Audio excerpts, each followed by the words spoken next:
Firstly, I want to deny all the rumors. NATO and the West have modern technology and they blocked and jammed communications.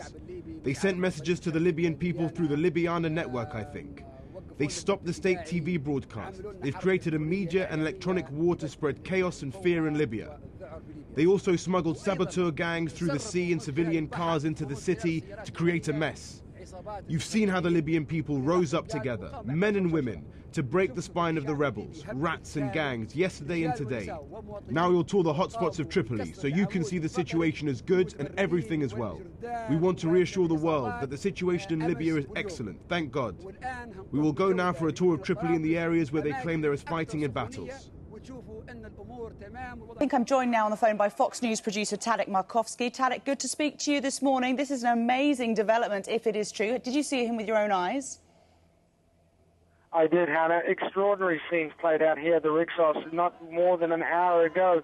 Earlier in the evening, journalists were told to come downstairs and have their cameras ready. And we said, for what? Because we've been under such tight scrutiny lately. We've been, constantly guarded. We're not allowed to even leave the hotel. We were very curious about what was going on. We were told somebody important was coming to see us.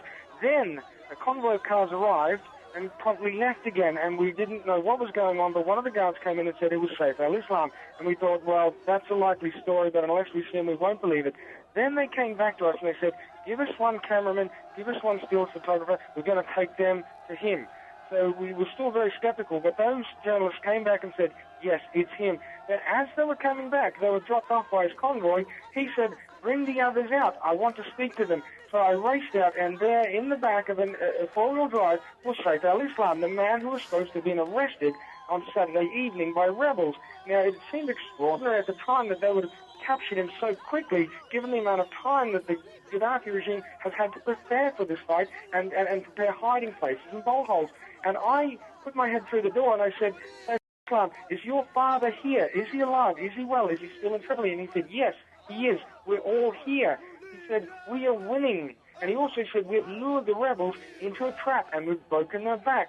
And then he took some of the correspondents and he took them to the compound, the Gaddafi compound called Bablazia. It's not more than a kilometre behind the Rixos Hotel. As I say, we're in Gaddafi territory under their sort of gaze continually. And there, the journalists were shown hundreds of people lined up who were collecting weapons and ammunition and being organised in street brigades to go back to their districts and fight and keep on resisting the rebels. Hannah?